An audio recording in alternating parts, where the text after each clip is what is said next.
Quero conhecer agora, que eu não conheço, e vocês também irão conhecer, né, o economista. Me foi muito recomendado pelo camarada Paulo Clias, Daniel Negreiros Conceição. Ele é professor de gestão pública para desenvolvimento econômico e social na UFRJ, um dos autores do livro Teoria Monetária Moderna, e foi diretor do Instituto de Finanças Funcionais para o Desenvolvimento. Daniel, chega mais, homem. Muito bem-vindo. Tudo bem? Oi, Daniel. Opa, consegue me ouvir?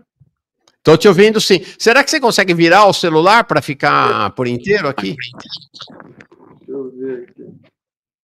Ele precisa estar só naquele formato na verdade, eu estou no tablet? Vamos ver se melhorou. Não, eu não sei por que eu estou aparecendo azul aqui para você, né? Está aparecendo azul e só na vertical, assim, não, a gente não está conseguindo ver sua beleza toda, não, aqui. Acho que não vai ter jeito, não. Sim. Agora sim. Volta para você. Acho que não vai resolver a cor azul. Esse azulado, vira para o seu lado agora, que acho que deu certo. Melhorou. Muito bom. Valeu. Obrigado por ter aceito o convite, Daniel. Muito bem-vindo, viu? Obrigado. Eu não sou azul, não, tá? Tem algum defeito aqui. É bom esclarecer, tá bom. Obrigado, viu? Obrigado por ter vindo. Daniel, o Paulo Clias, foi uma convergência interessante, porque o Paulo Clias tinha falado muito bem de você. Ele falou, você precisa levar ele no programa. E logo depois eu vi 2 artigos seus. Um no GGN, por que os economistas do mercado, né, os economistas do capital financeiro, mentem. Esse seu artigo no GGN, e depois um publicado no meio, algumas sugestões para Lula vencer o mercado e não ser vencido por ele. Por que é que os economistas do mercado mentem, Daniel Conceição? Os economistas propriamente do mercado e aqueles que são seus aliados ou subordinados, claro. Vamos definir, então, né, o que significam esses economistas de mercado. Agora eu estou carregando aí? Não, tá aqui, tá ok. Tá. Bom, o pessoal se divide aqui entre as seguintes... economistas de mercado são aqueles que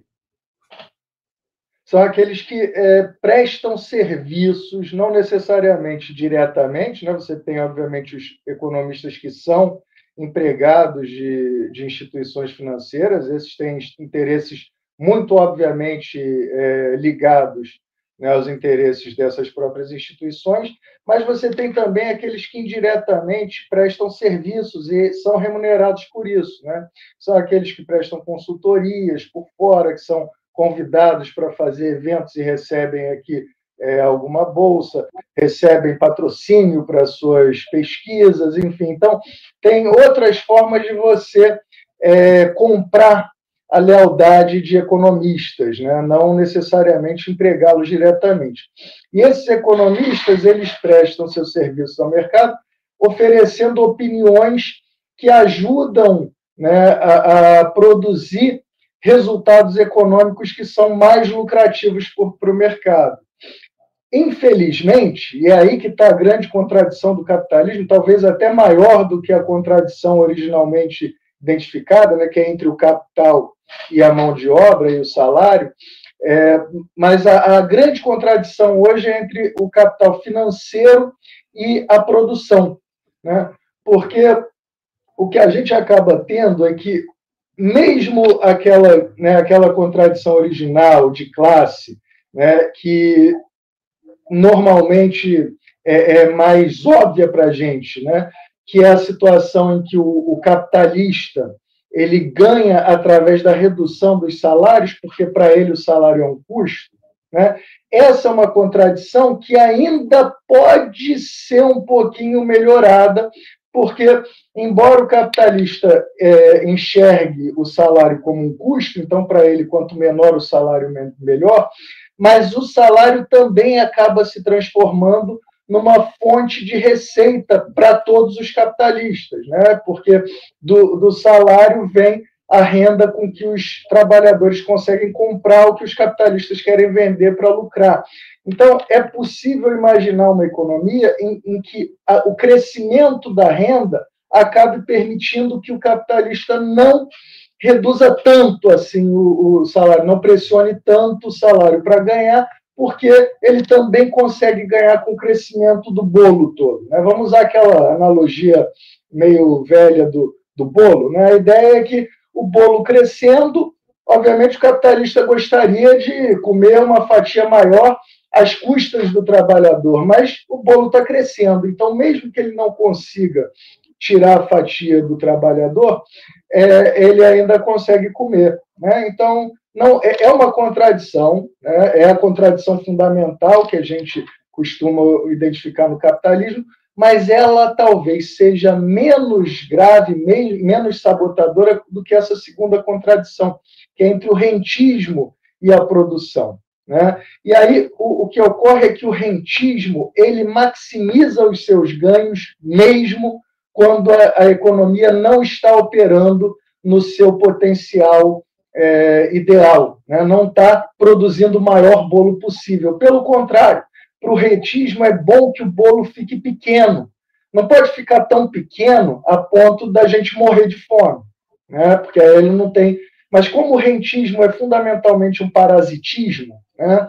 Ele precisa que a gente esteja pelo menos fraco o suficiente para não resistir a esse parasitismo. Por quê? Porque o rentismo ganha dinheiro do parasitismo financeiro emprestando para quem ainda não tem renda suficiente para cumprir todos os seus gastos, né? Bom, para isso é preciso que a nossa renda não seja suficiente. Então, uma renda crescendo muito da população vai atrapalhar o rentismo nessa atividade. Como é que eu vou emprestar se as pessoas estão tão bem que não precisam mais tomar empréstimo? Essa é um. Como é que eu vou ficar metendo dinheiro da volatilidade dos preços relativos dos ativos, né, de uma economia? Então, como é que o rentismo ganha, né? Uma economia bem administrada por um governo competente, ela acaba produzindo um sistema financeiro e, na verdade, um sistema maior, porque inclui todos os ativos financeiros, mas também todos os ativos reais, né? Então, é uma economia onde os preços de seus ativos, geradores de renda, estão razoavelmente bem estabilizados, e isso permite que a gente se planeje para fazer o investimento de mais longo prazo, né? Porque o investimento ele é algo muito custoso em termos de planejamento. O investimento produtivo exige vislumbrar oportunidades lá na frente, né? Num futuro bem adiante, que precisa, então, dessa estabilização. Mas isso é horrível para o rentismo, porque o rentismo ganha com a arbitragem. Então, para ele, é preciso que o tempo todo os preços estejam caindo e depois subindo, caindo, depois subindo, caindo, depois subindo, né? Isso permite que o operador do mercado financeiro mais inteligente e com mais armas para usar, né, principalmente com mais volume de capital para mover os mercados, possa sempre acertar a hora de comprar baratinho e vender caro. Comprar baratinho e vender caro. Por isso que eles ficam brincando de especular, né, com preços estratégicos da economia, com taxa de juros, com câmbio. É porque eles estão o tempo todo poluindo a opinião das pessoas para tentar coordenar essas compras muito avolumadas em um momento e depois vendas no outro momento. Compra muito no momento, vende no outro momento. Você pode perceber que sempre quem está ganhando é o grande rentista, o grande operador financeiro, né? E os bobocas atrás vão, pelo menos, tentam não perder tanto, porque seguem a orientação desse rentismo. Então, o que acaba acontecendo é que isso é fundamentalmente incompatível com uma economia saudável. E aí, como é que eles produzem essa economia saudável? Eles contratam os economistas para pregarem mentiras, né, úteis para esses objetivos. E como é que essas mentiras úteis funcionam? Você, primeiro, convence as pessoas de que o governo precisa arrumar dinheiro para fazer seus pagamentos. né? Você diz que se o governo criar moeda, isso vai ser sempre horrível, sempre inflacionário. Lembra do Brasil nos anos 80, lembra da República de Weimar, e aí as pessoas começam a achar que o governo verdadeiramente não pode fazer as coisas que ele pode, porque ele pode, na verdade, né? Então, essa forma de aterrorizar o público e o próprio governo de que gastos deficitários são sempre ruins, impede que o governo faça as coisas necessárias para estabilizar a sua economia e para fazer o bolo crescer de maneira saudável, né? Esse é o grande ponto. Os economistas têm um incentivo imoral para mentirem, porque eles são melhor remunerados assim. Aí sobram que economistas? Economistas tipo eu, que nunca venderam seus serviços para o setor financeiro, porque eu não tenho essa aspiração financeira toda, né? Nunca tive muito ímpeto aí de ficar milionário, e tem né, o economista que tem verdadeiramente um compromisso com a descoberta das coisas. Normalmente são aqueles que estão na academia, mas que não vendem, porque tem muito economista da academia que ainda recebe as remunerações muito maiores dos bancos. Mas aqueles poucos que não têm interesses poluídos por pagamentos rentistas, esses talvez sejam mais confiáveis. Mas a gente tem um outro problema, né? Que de verdade, a força que os bancos têm para levantar a bola dos economistas mentirosos e para contratar aqueles economistas mentirosos que são muito bons na mentira é muito grande, né? Então a gente fica num terreno meio infértil, porque a gente não tem nem espaço para denunciar a mentira, né? E quando tem espaço, a gente enfrenta ali um bando de psicopatas muito competentes que acabam convencendo a população de que eu é que sou maluco, né? Porque talvez eu não seja tão convincente quanto o melhor orador que o mercado financeiro pode comprar. Então a gente tem aí muitas coisas trabalhando contra a verdade. Daniel, não, isso é muito interessante, porque quando você vai ler a Folha, o Estadão, eu sempre observe isso aqui, né? O título é assim, taxa de juro não podia ser derrubada, dizem economistas. Sempre se apresenta, né?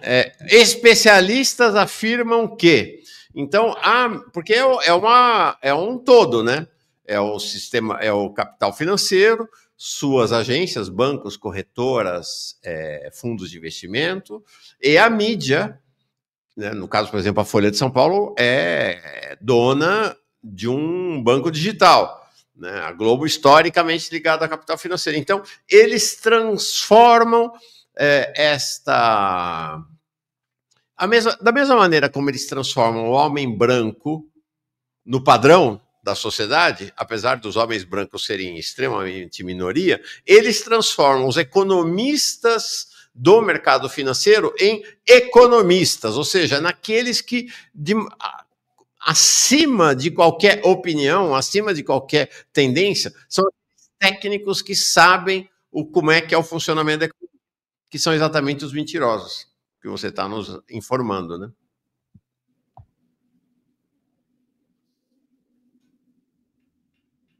Você estava me ouvindo? Estou vendo. É a forma de normalizar esse mentiroso profissional, né?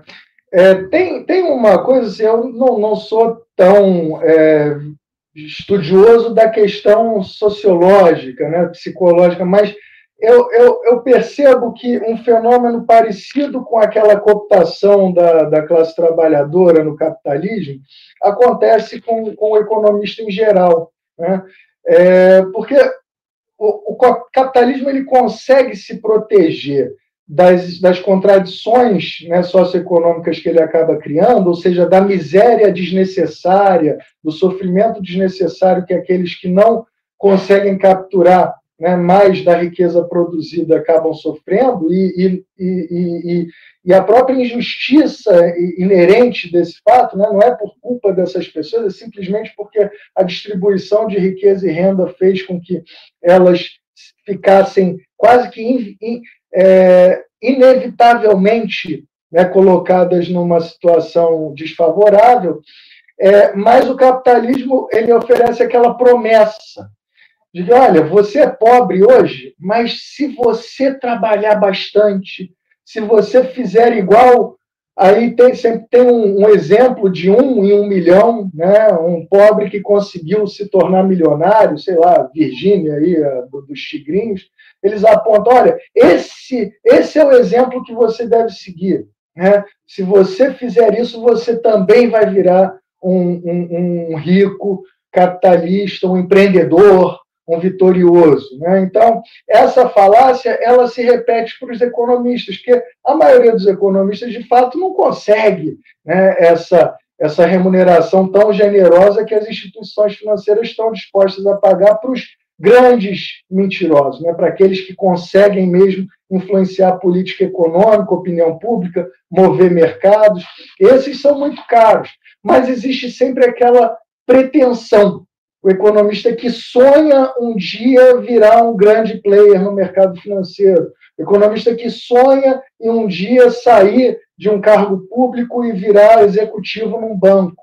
Então, isso acaba contaminando ainda mais, né? Porque agora a gente tem que se preocupar com o mentiroso que já está numa situação de poder, mas também com aquele que está ainda almejando isso e aí não enfrenta o rentismo como deveria, né? Eu acho que isso acaba se traduzindo na postura dos nossos economistas até da esquerda, né?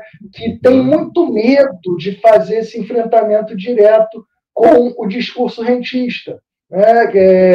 Ficam todos preocupados com uma crítica que possa aparecer aí da Miriam Leitão, chamando de irresponsável, ou de biruta, ou do Marco Lisboa, né? E aí não falam, não enfrentam. Dizem, olha, aí é que vem aquele discurso de, olha, a correlação de forças não permite. Na verdade, essa correlação de forças é medo. É achar que a gente nunca vai ter capacidade de enfrentar quem está sabotando o desenvolvimento brasileiro. Ora, se a gente está confiando em um bando de medrosos, vamos desistir, né? Vamos começar a ter coragem de enfrentar os nossos inimigos.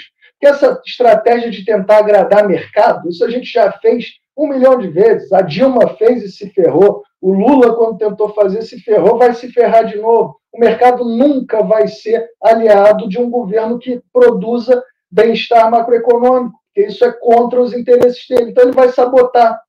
Ele já sabota. Que apoio a gente está comprando com essa austeridade ridícula do Haddad, se o mercado já está fazendo tudo o que pode para derrubá-lo? Eu não entendo isso. Né? O que o Haddad acha? Que o mercado ainda tem outras armas para revelar? Não, ele já coloca todas as armas contra a gente o tempo todo.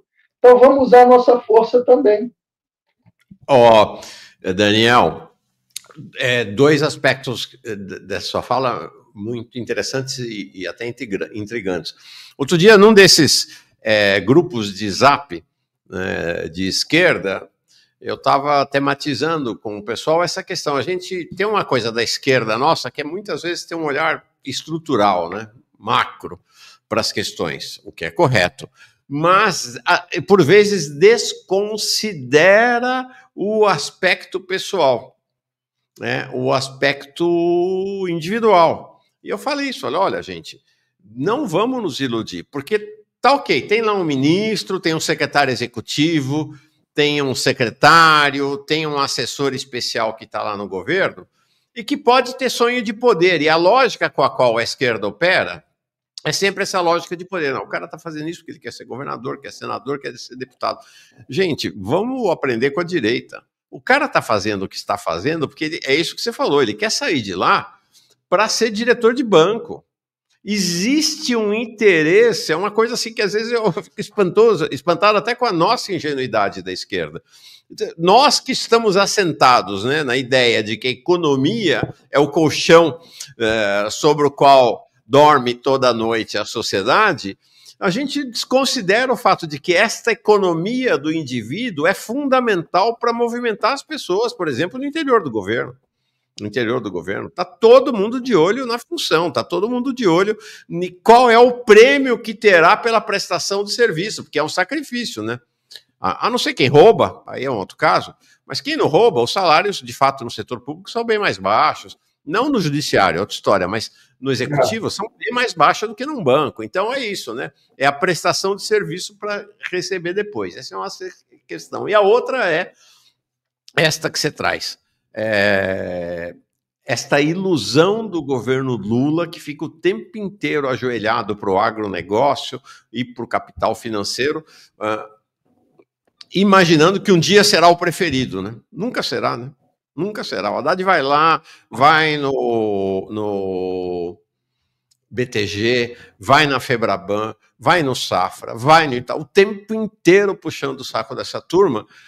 De fato, a Febraban apoia. Agora a Faria Lima que é o pescoço do Haddad. Né? Essa ilusão de que vai conquistar. Né? Não vai conquistar nunca, né, Daniel? Ou vai?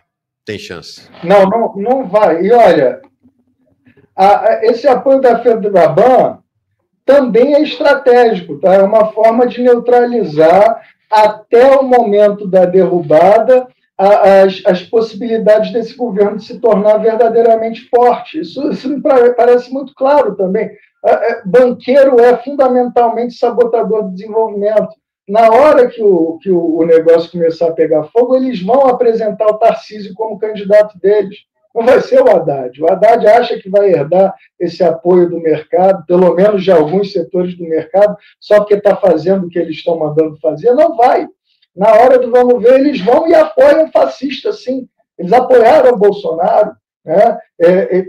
Porque eles sabem que esse jogo do não, você está indo bem, meu filho, você é um bom aluno, isso aí neutraliza qualquer possibilidade do governo de se fortalecer. Porque o que o governo precisa fazer para se fortalecer? Enfrentar o mercado, dizer, eu posso gastar sim, eu sei, eu tenho como provar que eu posso. Na pandemia, vocês admitiram que podia, por quê? Porque na pandemia a mentira começou a ameaçar vocês.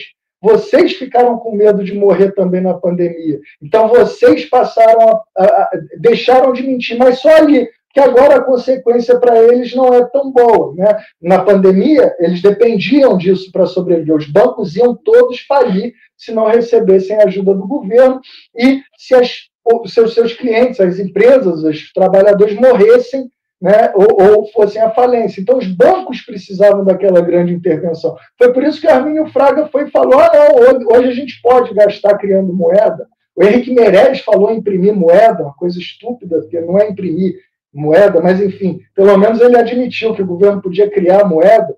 Né? E por que eles mudam de ideia logo depois? Porque agora o interesse dos bancos deixou de convergir com a verdade. Eles precisam sabotar o governo para continuar gerando o maior ganho possível para os patrões deles. Né? E aí, o que me deixa mais revoltado é que nós temos, ou podíamos ter tido, as ferramentas mais poderosas para enfrentar qualquer desses canalhas. Porque o que eles usam é poder de mover preços com as suas grandes compras. Né? Essa é a arma que, de fato, faz eles parecerem tão poderosos. Então, quando eles dizem que o governo vai quebrar, eles movem capitais para fazer parecer que o governo vai quebrar. Por quê? Porque eles vendem títulos públicos que não são atrelados à Selic. Né? E aí o preço desses títulos cai, obviamente. E aí, quando o preço cai o suficiente, depois você pode perceber que se a Selic não mudar, eles voltam e compram de volta, porque aí eles transformam quem seguiu a orientação deles em otário, né? Então, eles vendem primeiro, o preço cai. Aí, depois, eles compram primeiro, quando o preço está baixinho, o preço sobe. E aí, quem está correndo atrás está tentando perder menos para eles, mas eles estão ganhando em cima dos otários. Agora, o pior ainda é quando a gente... Aí, o que acontece? Só para fechar o raciocínio. O nosso Banco Central poderia matar esse tipo de especulação sabotadora na veia, assim, muito facilmente. Primeiro, simplesmente poderia evitar essa variação de preços de outros títulos, se colocando como comprador automático e vendedor automático para estabilizar também as taxas de juros de mais longo prazo. É o que os Estados Unidos fez, por exemplo, com o relaxamento quantitativo, que, na verdade, lá foi uma ferramenta para ajudar os amigos bancos que estavam quebrados em 2008. Mas, enfim, prova que dá para fazer. Né? Outra, a Selic sempre vai ser a referência máxima do retorno para todos os aplicadores de dinheiro no país. Tá? Então, na verdade, quando você vende uma aplicação que é uma obrigação do governo federal, né, que está pagando mais que a Selic, hoje a gente tem aplicações que pagam IPCA mais 9%. É uma coisa muito atraente. Né? Bom, vamos supor, mas eu acho que o governo vai quebrar, eu vou vender essa porcaria. Vende. O que você vai comprar? Uma aplicação do governo que paga a Selic. Não tem alternativa. Porque você já está aplicado em reais. Você já está usando o dinheiro, que é também uma dívida pública. Né? Então, você não vai fugir do real. Se você não vai fugir do real, você vai operar com a Selic, que pelo menos eu ganho isso. Né? Só que aí o que acontece? A Selic está pagando menos e agora esses títulos que você atacou estão pagando muito mais, porque você fez o preço deles cair. Então, o que você... Ou você continua perdendo dinheiro, ou você volta a comprar esses títulos. Por isso que esses movimentos são transitórios. Eles morrem muito rapidamente. O mercado nem consegue sustentar esses ataques quando o Banco Central resiste e mantém a Selic no lugar. Agora, o que tem acontecido quando você consegue botar no Banco Central servidores, né, lacaios do mercado financeiro, como a gente tem hoje? Né? São todos os diretores e o seu presidente são representantes dos interesses rentistas. Aí o Banco Central fala, mercado, você está dizendo que a gente está preocupado com falência estatal, o governo vai quebrar? Espera aí, então a taxa de juros de curto prazo teria que ser mais alta, porque vocês estão indicando que ela tem que ser mais alta. Olha a mentira aí funcionando, só que ela parece se validar, porque aí quando o Banco Central aumenta a Selic, aí eles ganham sem precisar fazer mais nada, porque eles já compraram a aplicação que está pagando Selic. Então, eles já vão se valorizar simplesmente por ter antecipado o que eles sabiam que o Banco Central ia fazer, porque o Banco Central é corrupto. Daniel, sem querer fulanizar, mas acho que serve de exemplo, é incrível. Eu fiquei muito impressionado quando o sucessor do Galípolo, bom, os dois sucessores do Galípolo, né? O sucessor do Galípolo na Fazenda como secretário executivo é um ex-diretor do WhatsApp, pelo amor de Deus, que é o Dario Durigan. E o sucessor dele como diretor de política monetária do Banco Central, que é o Newton Davi, é ninguém menos que o ex-chefe de operações da tesouraria do Bradesco, cara. Assim, não tem nem disfarce, é na cara dura, né? É. Mas imagina, a gente tem um galinheiro super importante para a nossa sobrevivência e a gente está colocando lobos famintos para cuidarem do galinheiro. É muita estupidez, né? Porque quando você entrega o controle do Banco Central, que é a arma que podia ferrar completamente com esses ataques rentistas, né, para diretores que têm compromisso com esses interesses, você perde completamente. É como se na Segunda Guerra Mundial os Estados Unidos entregassem a bomba atômica para Hitler. Né? Assim, fizeram o massacre no Japão de maneira covarde, mas ainda era a arma que diferenciava eles. Eles não entregam para Hitler. Né? É o que a gente faz. A gente vai e entrega o controle da nossa maior arma para o inimigo. Né? Porque quando você controlar a Selic, na verdade, se você fizer isso algumas vezes, eles nem vão tentar mais mover o mercado de títulos. Então, assim, você nem precisava fazer o relaxamento quantitativo se a gente tivesse um presidente do Banco Central que tivesse coragem e compromisso com o interesse público de dizer a Selic é o referencial, vocês não têm como mudá-lo, porque quem muda é o Copom e a gente tem poder absoluto de manter a Selic onde a gente quiser. Né? Isso foi feito na pandemia pelo Roberto Campos, de maneira totalmente estúpida, porque naquela época a Selic ficou baixa demais. Né? Também tem isso. A gente tem que ter preocupações macroeconômicas inteligentes. Na pandemia, o nosso grande inimigo, a grande ameaça, era um choque cambial fora de controle, né? Porque o impacto inflacionário é o pior de todos. Só quem ganha com choque cambial é o setor exportador, né, de commodities, que é o grande agro, mas a população toda acaba enfrentando isso como perda de poder de compra, aí você tem aquele princípio de estagflação, né? A economia encolhendo com o choque inflacionário, porque ninguém mais consegue comprar o que podia comprar antes, e aí você pode ter uma bola de neve, inclusive. né? Então, lá era perigosíssimo botar a Selic a 2%. E o Roberto Campos botou com o maior déficit primário da nossa história. Por quê? Porque o Banco Central escolhe aonde a Selic vai estar, até quando ele está errado. Tá? Então, ele estava errado lá, e hoje ele está mais errado ainda, porque ele está botando a Selic lá para cima para validar esse discurso sabotador do mercado de que o problema é fiscal, que não existe problema fiscal no Brasil. O Davi Decache, seu amigo, que vai entrar daqui a pouquinho, está lá tomando café da manhã dele, assistindo você. E aí ele sugeriu uma provocação. Ele diz assim, ele fala, pergunta para ele sobre a frase de Galípolo sobre Deus. Não importa se Deus existe, importa se as pessoas acreditam nele. Ou, na versão galipoliana, não importa se há ou não crise fiscal, mas o que o mercado acha. E que o Galípolo diz que isso é Keynes, isso é uma convenção em Keynes. Fala sobre isso. Essa é uma das frases mais estúpidas que eu já pude presenciar ao vivo. Eu vi não do Galípolo, mas de um colega que eu respeitava muito, que teve a coragem de afirmar isso num debate como se estivesse fortalecendo a sua posição de defesa da austeridade. Né?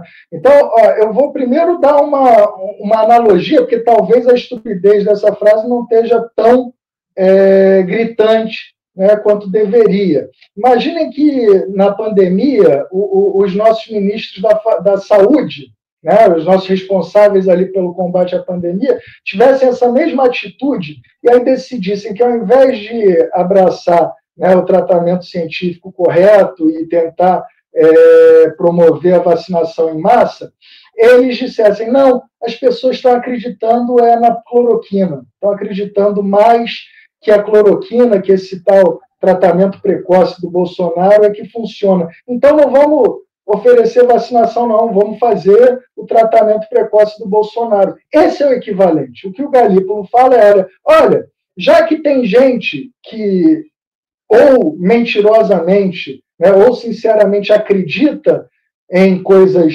impossíveis, né, e aí ele está até se revelando mais cético religioso do que né, a maioria, porque ele está admitindo, olha, Deus é objetivamente uma mentira. Né? Eu não estaria pronto para dizer isso. Mas o que ele está dizendo a crença na crise fiscal é mais importante do que a verdade, e a gente tem que agir como se ela fosse verdade, porque senão o resultado é pior. Tá? Bom, primeiro existe a questão, né, já apontada, né, trabalhar com mentiras como se fossem verdade, sendo uma estratégia razoável. Mas, para além disso, essa leitura que ele faz dessa crença generalizada como se fosse a convenção de Keynes, né, que impediria a aplicação de políticas inteligentes, é de uma desonestidade completa. Porque é exatamente isso que o Keynes identifica como um dos motivos para que a economia não seja naturalmente auto-otimizadora. Né? Então, esse é um problema, realmente existe essa retroalimentação de crenças falsas, né, que acabam produzindo resultados até aparentemente validadores das crenças e que movem decisões econômicas. Isso é um problema, e isso, inclusive, ajuda a gente a entender por que o mercado não opera na lógica da mão invisível, né? Por que a economia não se regula bem sozinha.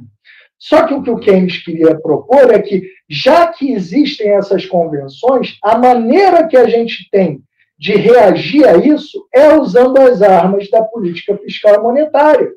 Ele está dizendo que a gente não pode usar as armas porque a convenção existe. É uma inversão total do argumento do Keynes. Não, é justamente porque essas crenças movem de maneira ineficiente as nossas economias que a gente precisa de uma gestão monetária inteligente, não sabotadora, de uma política fiscal que não se prenda a essa mentira. Porque é assim que a gente regula o que acontece. para finalizar, quando essas convenções indesejáveis poluem a economia, o que acontece? A gente tem o gasto privado se comportando de maneira ineficiente. Ele não acompanha a produção, então você precisaria de mais investimento ou de mais consumo para continuar produzindo o produto potencial da economia.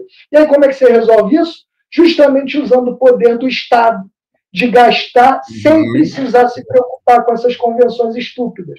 Porque o Estado, sim, pode chegar e gastar e não se preocupar se isso vai ser lucrativo ou não. E aí, quando ele gasta mais, no momento que a economia está carente de gastos, de demanda, isso é bom, porque isso preserva aquele equilíbrio saudável da economia. Gente, importante, o Daniel não é azul. O pessoal continua aqui no chat falando, não, ele é azul, o Daniel é azul, ele é parente do Smurf, não. Na verdade, eu sou um Smurf. Tem uma síndrome, né, de, acho que quem toma uns remédios aí de prata, né, e acaba ficando azul. Eu tenho uma explicação mais racional para isso. Vocês estão vendo atrás dele ali, na verdade, é a esquerda dele, aquele armário todo azulado, e a luz vem do outro lado, está refletindo no armário e está devolvendo uma luz azulada sobre ele. Fiquem tranquilos. É defeito da câmera. O Daniel é um Smurf, com certeza. O Lucas diz camarada Avatar. Avatar, legal. Olha, Daniel, esse teu texto aqui é muito interessante. Algumas sugestões para Lula vencer o mercado e não ser vencido por ele. De certa maneira, as 3 primeiras sugestões, que se referem exatamente a esse universo da economia, você já falou. Mas tem uma 4ª sugestão, a última, que eu queria que você explicasse para nós o que seria isso. Você sugere o seguinte: implementar um plano funcional de crescimento com estabilidade. Quais são as medidas básicas de um plano funcional de crescimento com estabilidade? Pois é, então vamos deixar claro assim que algumas coisas que o mercado tenta fazer, principalmente quando o Banco Central não nos ajuda, acabam produzindo consequências no curto prazo que as pessoas usam para validar o discurso de que gasto deficitário não pode porque é inflacionário, né? Então, normalmente, os ataques cambiais que eles conseguem realmente fazer, principalmente se o Banco Central não fizer nada para impedir. Aliás, depois a gente pode falar sobre o que o Banco Central poderia fazer, né? Mas quando o Banco Central não faz, isso tem, né, um efeito, pelo menos no curto prazo, sobre o câmbio. Não dá para persistir eternamente, porque eventualmente você vende dólar para ganhar com a valorização. Mas antes disso acontecer, as pessoas vão na mídia, né, e aí tem o papel do mentiroso profissional que tem acesso à grande mídia, que vai dizer, olha lá, tá vendo? O governo gastou demais, olha a inflação aí acontecendo.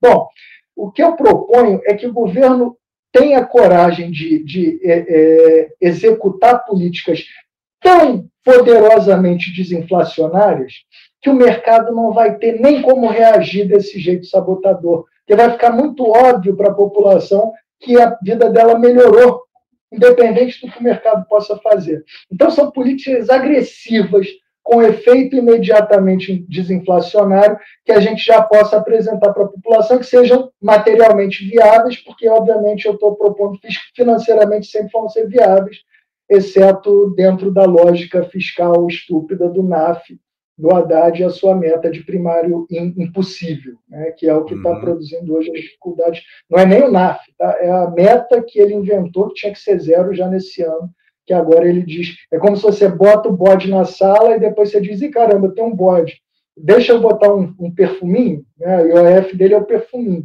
Você que botou o bode na sala, né? Então, enfim.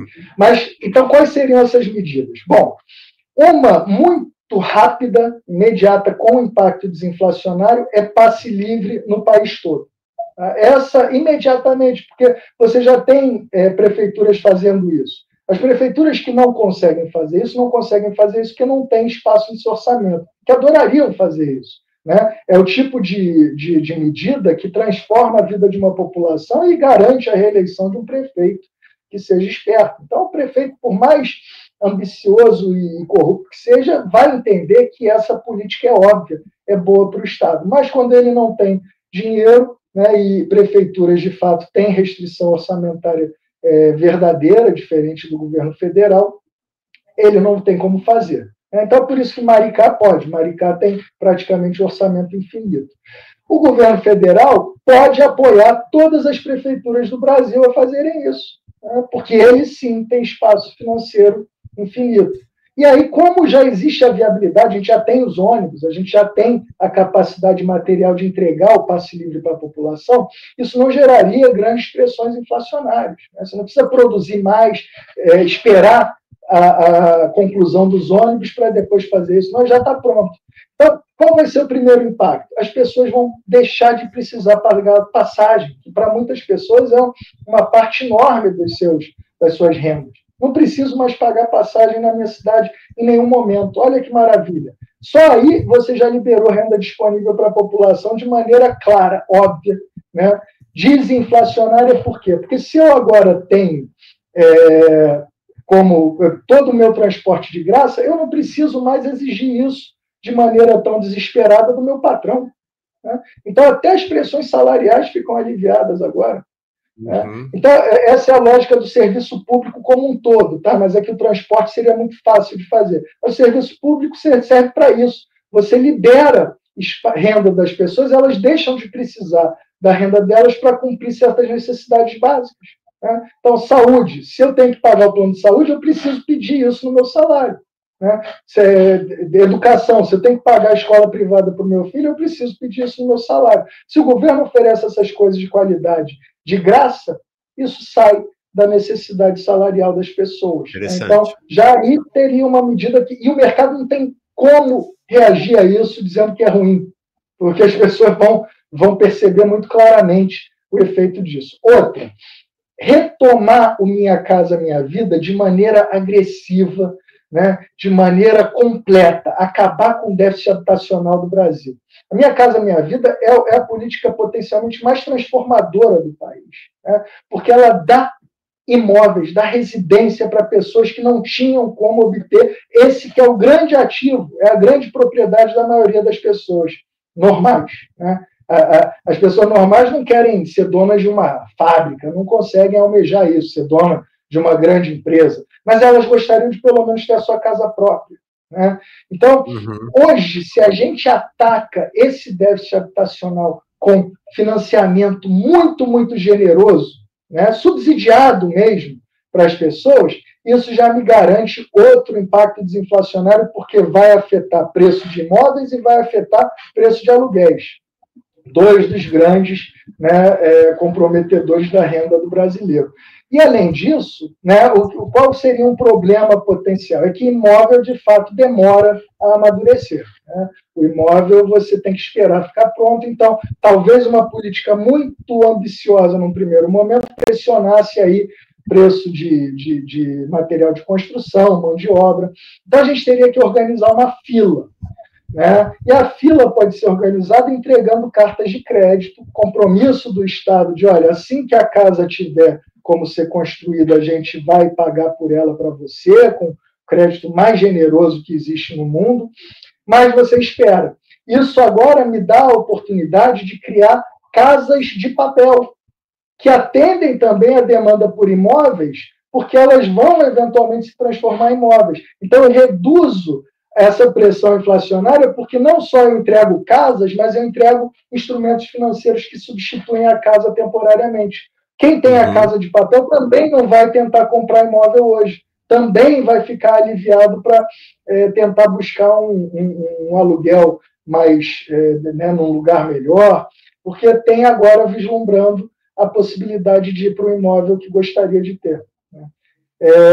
E a política de controle de preços de alimentos. Né? Isso aí, a gente possuía mecanismos muito eficientes, né, com os estoques reguladores que foram desmontados pelo Bolsonaro. Isso tem que ser reestruturado e aumentado de maneira agressiva, mas, além disso, a nossa priorização do grande agronegócio é uma sabotagem da nossa capacidade de se alimentar autonomamente no país.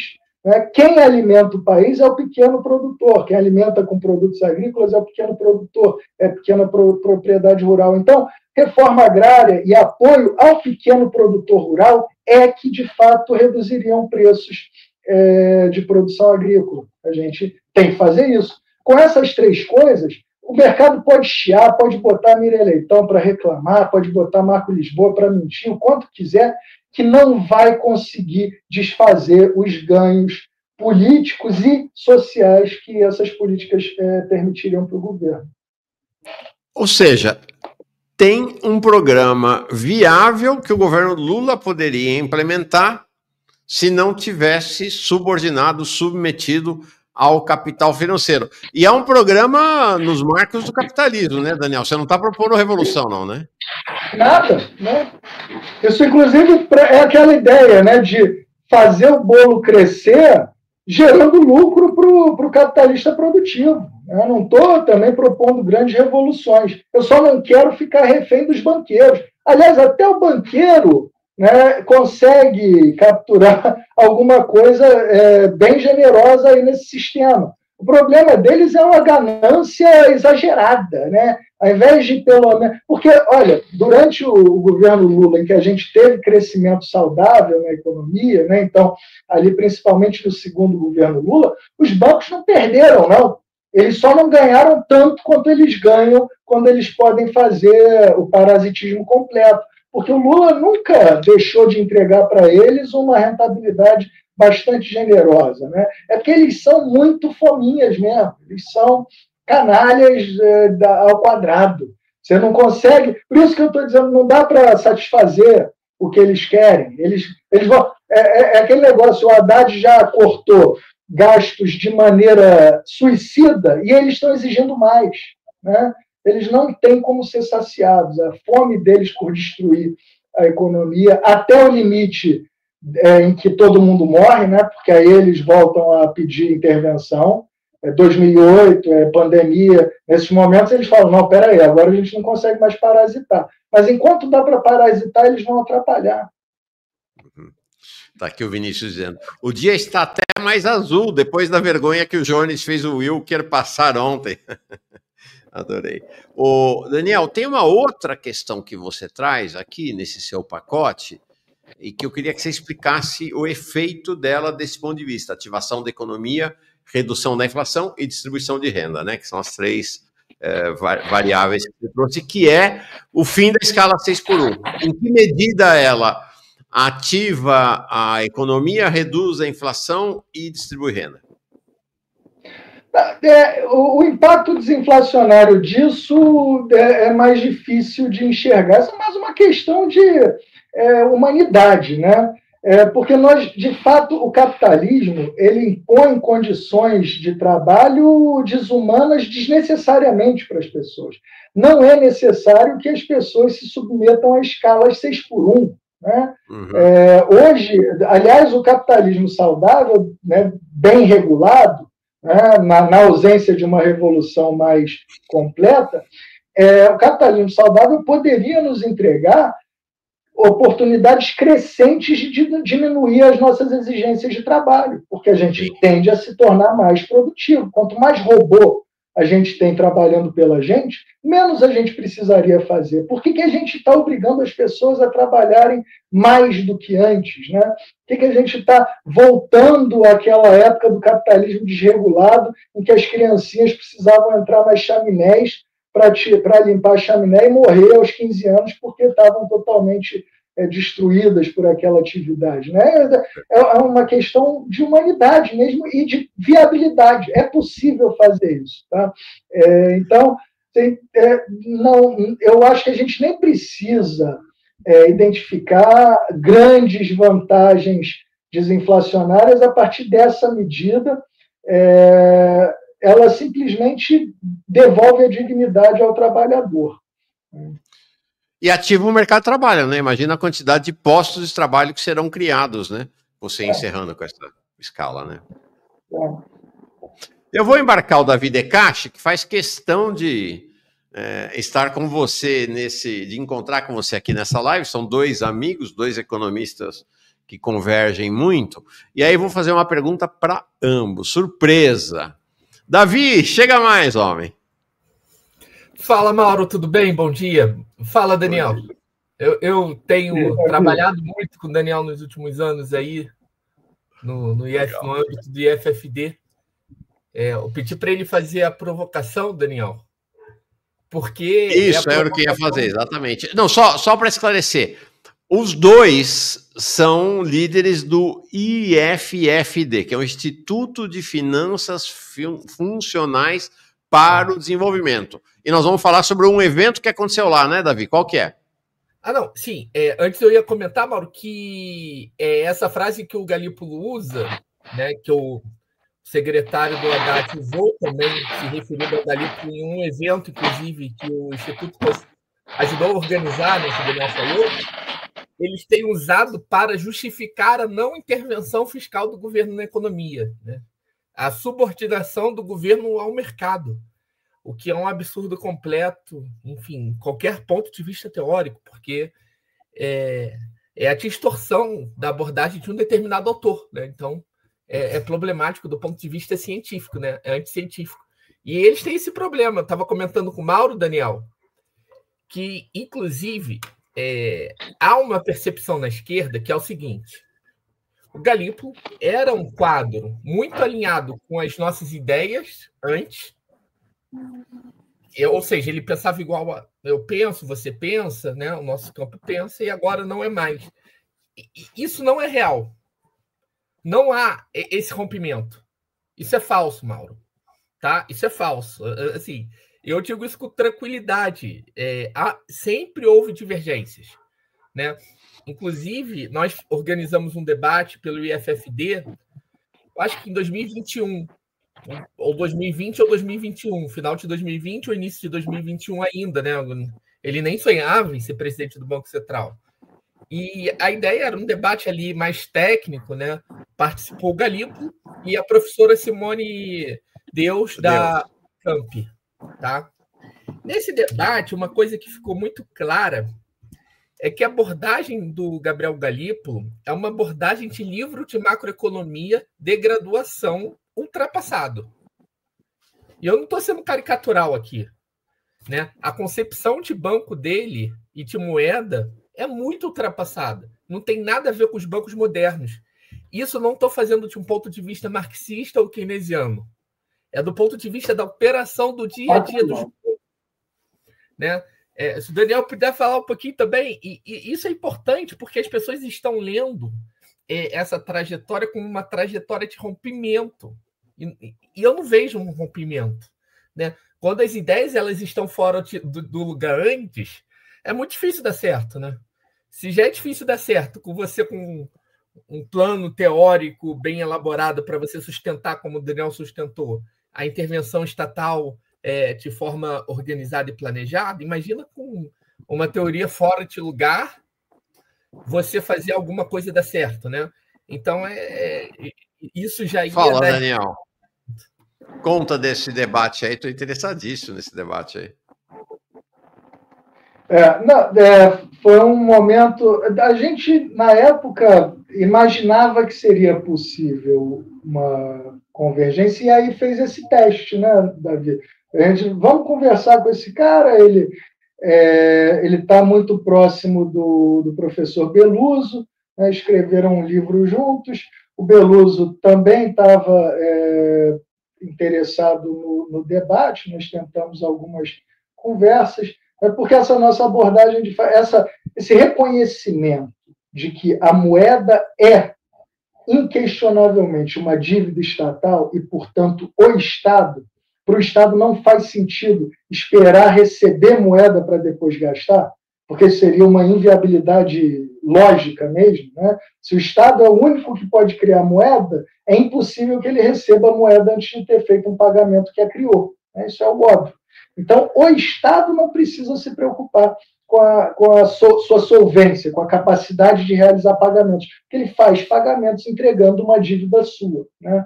E esse reconhecimento, embora seja muito óbvio, era bastante raro para economistas, né? Os economistas tinham muita dificuldade de entender isso.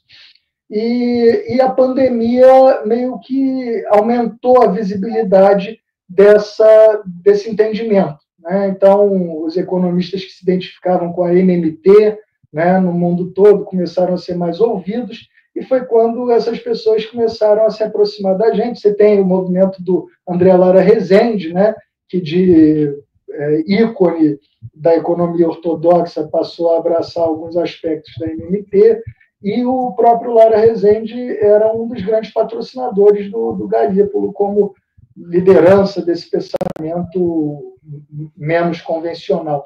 Mas, logo naquele debate, ficou bem claro que havia uma limitação mesmo teórica que precisava ser fundamentalmente dissolvida se a gente conseguisse estabelecer debate, para a gente estabelecer debates úteis. E aí, para uma insuficiência técnica ser resolvida, a pessoa tem que estar disposta a resolver isso, né? Tem que ter a humildade, e isso se refere a todos nós, né? Se a gente chegar já convencido de que eu estou certo porque eu trabalhei no banco, ou eu estou certo porque eu passei a vida pensando nisso, a gente não chega a lugar nenhum. Então, a posição original que ele trouxe era de que bancos operam principalmente redistribuindo os seus ativos, né, as suas reservas bancárias, o dinheiro que o banco recebe dos clientes que fazem depósitos. Essa é uma visão tradicional dos bancos mesmo, a maioria dos economistas. A gente aprendeu assim, né, Davi? Que os bancos recebem dinheiro como se fossem grandes cofres, guardam aquele dinheiro e aí, a partir desse cofre, eles emprestam esse dinheiro para outras pessoas. E como eles conseguem operar, né, com uma lógica de reservas fracionadas, ou seja, eles podem emprestar também títulos de resgate dessas reservas para as outras pessoas, eles acabam multiplicando essa moeda originalmente recebida por eles, né? Então, seria uma moeda que ainda existe fundamentalmente antes para que ela possa depois ser criada. Ela é como se fosse pepitas de ouro guardadas num cofre, ou moedas, né, feitas de algum material escasso que estão guardadas e que aí podem depois ser usadas para criar outros instrumentos mais garantidos por essas moedas. Na verdade, os bancos comerciais, eles nunca tiveram essa restrição de precisar obter reservas antes de realizar suas operações. Primeiro porque sempre foram instituições reconhecidas, mesmo com poder financeiro diferenciado, né? Então, mesmo nos períodos em que havia lastros metálicos, você não tinha essa necessidade automática. Antes de emprestar, eu tenho que obter ouro. Não, no máximo, você depois dava um jeito de arrumar ouro para não quebrar, inclusive com a ajuda de estados, se fosse um banco grande o suficiente. Mas hoje isso opera de maneira totalmente diferente, né? Então, hoje, o que a gente tem? A gente tem duas instâncias de criação de moeda, né? A primeira delas é a intervenção estatal. A moeda mais fundamental da nossa economia, né? A moeda que faz todos os pagamentos em todos os espaços, é a moeda criada pela autoridade monetária, pelo Estado, né, na sua figura do Banco Central. É o real, que para a gente aparece como nota de real, podia ser um registro digital, mas hoje é a cédula de papel. Para os bancos aparece como um registro digital contra o Banco Central. Então, essa é a moeda fundamental. E aí, a ideia do convencional era, bom, então, os bancos, quando eles recebem moeda criada pelo Estado de pessoas que fazem depósitos, eles ganham esse direito de poder operar com essa moeda. É a partir dela que eles podem fazer suas operações de empréstimo. Na verdade, é o oposto, tá? O Estado, de fato, é o único criador dessa moeda fundamental. Só que os bancos têm mecanismos que garantem para eles a obtenção, depois do fato, né, ex post, automática, quando eles fazem operações criadoras de moeda. Então, na prática, o que acontece? Quando eu vou num banco e peço um empréstimo, o meu gerente não olha para as reservas do meu banco para ver se ele pode me emprestar ou não. ele cria o empréstimo a partir da minha capacidade de fazer o pagamento. Ou seja, ele cria a moeda para me emprestar. A partir daí é que ele vai olhar. Se as reservas dele se tornarem insuficientes para que eu mantenha aquele crédito em conta corrente aumentado ali contra esse banco, é que ele vai buscar aumentar as suas reservas. E aí, como o Banco Central não deixa que o custo de obtenção dessas reservas aumente, isso é automático para ele. Ou ele vai pegar emprestado contra o banco, ou ele vai vender algum título no mercado secundário e eventualmente, o Banco Central vai ajudá-lo a vender por um preço fixo, ou seja, ele não precisa aceitar preço menor, taxa de juros maior, nunca.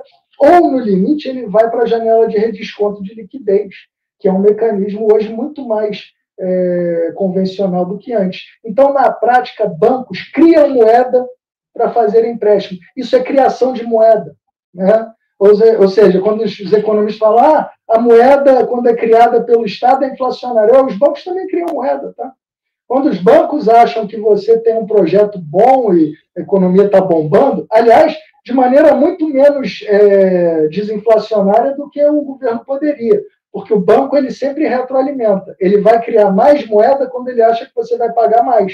E para você pagar mais, você tem que ter expectativa de preços recebíveis no futuro maiores ainda do que hoje. Ou seja, olha aí o viés inflacionário que os bancos colocam nas suas operações quando eles acham que a economia vai bem, né? Então, mas nessa conversa que o Galípolo realizou com a Simone, ele apresentou a visão oposta, de que os bancos precisam obter os seus recursos, seus fundos, para depois realizarem operações de crédito. Isso é verdade para bancos de investimento, nunca para bancos comerciais. E quando a gente mencionou isso, parecia que era uma novidade assim surpreendente. Fiquei Daniel, meio... Fala, Davi. Achei estranho. Mas é um comentário rápido. Isso que o Daniel falou é fundamental para a gente compreender a qualidade da gestão. O que o Daniel está falando aqui não é uma discordância teórica, a nível teórico. É uma discordância sobre a realidade operacional. Muito provavelmente, se tivesse algum banqueiro do Itaú ou do Bradesco aqui, concordaria com a gente sobre como os bancos operam no dia a dia e qual é a relação de bancos com o Banco Central. O Galípolo, ele, como argumento, ele traz o fato dele ser presidente de um banco que não é banco, que é o Banco Fator. Que o Mauro, Daniel, ele tem trazido muito debate sobre as fintechs, né? Que não fazem operações compromissadas com o Banco Central. Como o Banco Fator não faz operação compromissada com o Banco Central, né? Então, por eles não serem bancos, no sentido que nós estamos falando, bancos de verdade, que eles funcionam como o Galípolo estava falando, né?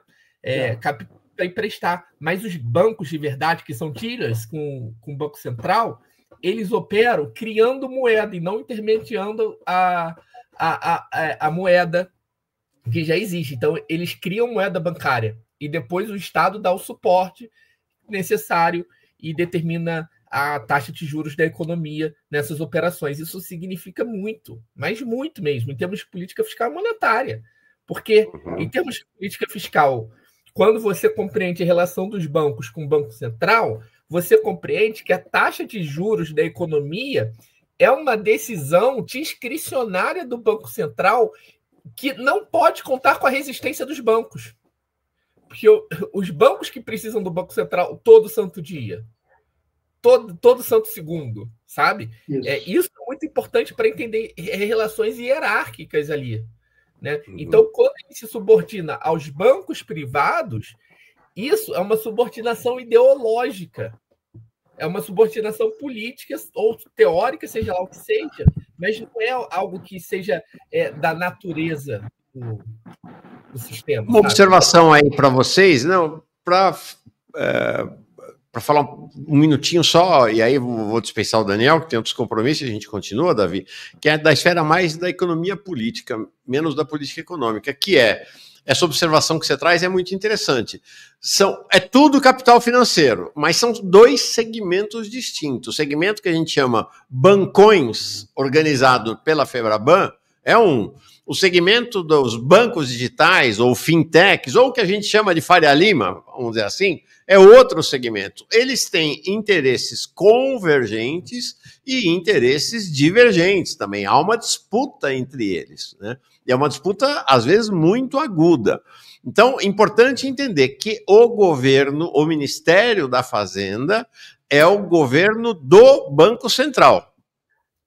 O Haddad está ali, ele está completamente subordinado, do Banco Central, desculpa, da FEBRABAN, dos grandes bancos comerciais. Estes são os bancos, este é o segmento do capital financeiro que dá sustentação, né, na sociedade e no Congresso Nacional ao governo Lula. As fintechs, a chamada Faria Lima, não ocupa esse lugar. Ao contrário, as fintechs e a Faria Lima têm uma posição mais crítica em relação ao governo Lula. E aí é curioso, porque apesar do diretor de política monetária do Banco Central, né, o Newton Davi, vir do Bradesco, o Galípolo vem desse segmento aí da chamada Faria Lima. Então, evidentemente, você tem uma disputa ali. E é curioso, porque na hora que você vai olhar a Assembleia Constituinte do Mercado Financeiro, que é o Boletim Focus, apesar do grande capital financeiro ser a FEBRABAN, a maioria na Assembleia Constituinte é da Faria Lima. Né? A maioria dos 160 que respondem ao Boletim Focus advém deste outro segmento da Faria Lima. Então, dá para entender também as disputas entre ele. Me parece que até uma certa agudização na disputa entre Galípolo e Haddad nesse momento. Depois me digam se eu falei bobagem. Mauro, posso comentar rápido aqui antes do Por favor. É para vocês dois falarem sobre isso. Eu concordo com essa divisão, né, das fintechs e dos bancos. Os bancões, os bancos comerciais que são tidos com o Banco Central. Mas o Galípolo ele não vem dessa lógica das fintechs, não. O Galípolo, e ele não entende disso. Ele não entende de fintech e de banco comercial. Assim, da fala dele, isso ficou muito claro. O que ele trabalhava era com as parcerias público-privadas. Tá? Ou seja, com política. Tá? E o banco dele fazia muito essa intermediação com esse segmento de financiar parcerias público-privadas, que a gente sabe que é muito mais uma relação entre agentes, né, do setor privado com o mercado, né, de captura, para você avançar em parcerias público-privadas. Então, ainda é uma lógica ainda diferente dessa. Ele não vem desse mundo de Nubank, como o Campos Neto agora foi para Nubank, né? Ou dos bancões, Itaú, Bradesco. Ele nem sabia como que o Bradesco funcionava. Ele nem sabia como que funcionava o dia a dia do sistema monetário.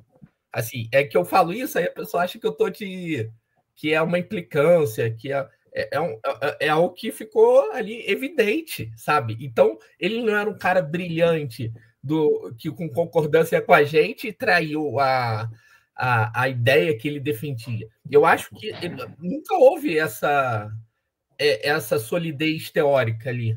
Tá? Então, ele tem muito essa característica. Eu sempre fui pessimista com ele, você sabe, Mauro. Em 2023, eu já criticava quando ele tem uma perspectiva muito mais de fazer politicagem. Politicagem, tá? Isso daí tá óbvio. Ou seja, é alpinista, é muito mais alpinista. Então, quando você trabalha com esse tipo de coisas no setor financeiro, que é você ficar capturando municípios e estados para fazer parceria público-privada, você tem que ser muito mais habilidoso no plano político, tá? Na politicagem, né? E muito menos conhecedor de banco ou de qualquer coisa do tipo. Eu acho que isso é importante para entender ele. Daniel, para você encerrar a tua participação, e agradecendo muito você ter vindo aqui com a gente, teu comentário. Eu vou agradecer muito a oportunidade, né, de ter estado aqui com vocês. O Davi é sempre um prazer, né, ouvi-lo e bater bola intelectual com ele. Ele sempre me faz refletir sobre coisas novas. E hoje você também, Mauro, essa tua última colocação, né, sobre essas divergências sutis, mas importantes entre os interesses de um banco redistribuidor. Então, na verdade, talvez a gente precise pensar melhor sobre essas segmentações e esses interesses de subclasse, né? Porque nós temos os bancões, os bancos comerciais que recebem depósitos, mas que também têm as suas operações de tesouraria, como você falou, né? O diretor novo, ele vem da tesouraria de um grande banco, do Itaú, e então ele pelo menos operava nessa parte com a lógica de redistribuição, comprar ativos e depois redistribuí-los de maneira eficiente para maximizar ganhos. Mas a operação convencional dos bancos comerciais é a de criação de moeda com o apoio, né, a validação do Banco Central e dos mecanismos de provisão de liquidez que ele oferece, né? Então, é aí que aparece aquele interesse de manter a economia endividável, né? A população não pode estar tão sólida quanto possível para não precisar mais pagar juros em troca de dívidas, né? Além disso, essas operações de especulação, de tesouraria, as operações que os bancos de investimento fazem, que a Faria Lima faz, que os gestores de fundos fazem, essa se dá bem com aquelas sabotagens de mais curto prazo, né? Quando elas plantam as notícias falsas de que o governo vai quebrar, a crise fiscal explodiu, o Haddad não vai conseguir entregar a meta de primário dele, é aí que eles ganham, porque eles fazem mudar preços importantes que eles sabem a hora certa de comprar e vender no momento certo, tanto com juro quanto com câmbio, né? E você tem também esse setor aí em consolidação, que é desse híbrido, né, das fintechs, que fazem operações de crédito até mais agressivas, né? Oferecem juros, às vezes, que eu fico perguntando como é que eles conseguem, né, oferecer juros tão baixos e remunerações tão altas para aplicações. Então, essa parte, né, que está surgindo, que não, como o Davi falou, não tem ainda todos os mecanismos de provisão de liquidez que os operadores convencionais, os grandes bancos têm, isso me motivou aqui a imaginar jogos diferentes que possam explicar os comportamentos desses atores de maneira mais precisa. Eu ainda acho que todos eles serão sabotadores do desenvolvimento soberano, né? Porque os interesses deles, mesmo que mais associados a endividamento ou mais associados à volatilidade financeira, ainda vão ser incompatíveis com uma boa gestão macroeconômica. Mas talvez vocês tenham razão nessa disputa interna entre eles, né? Puxando mais para estratégias menos agressivas, como no caso da Febraban, né? Que parece até às vezes dar suporte ao governo, e eu acho que talvez isso seja uma estratégia de evitar que o governo faça coisas mais ambiciosas, mas, por outro lado, você tem a Faria Lima que está o tempo todo atacando, né? A Faria Lima nunca deixou de ser bolsonarista, antipetista, agressiva, raivosa, né? Então, como é que isso se explica? Talvez a gente possa elaborar um modelo analítico para isso. E aí, com isso, eu agradeço muito a oportunidade de falar com vocês. Espero que numa próxima oportunidade eu não esteja sofrendo aqui da minha síndrome de Smurf, né? Vou tentar consertar o que tem acontecido aqui. E aí, gostei muito da nossa conversa e espero que o público também tenha curtido.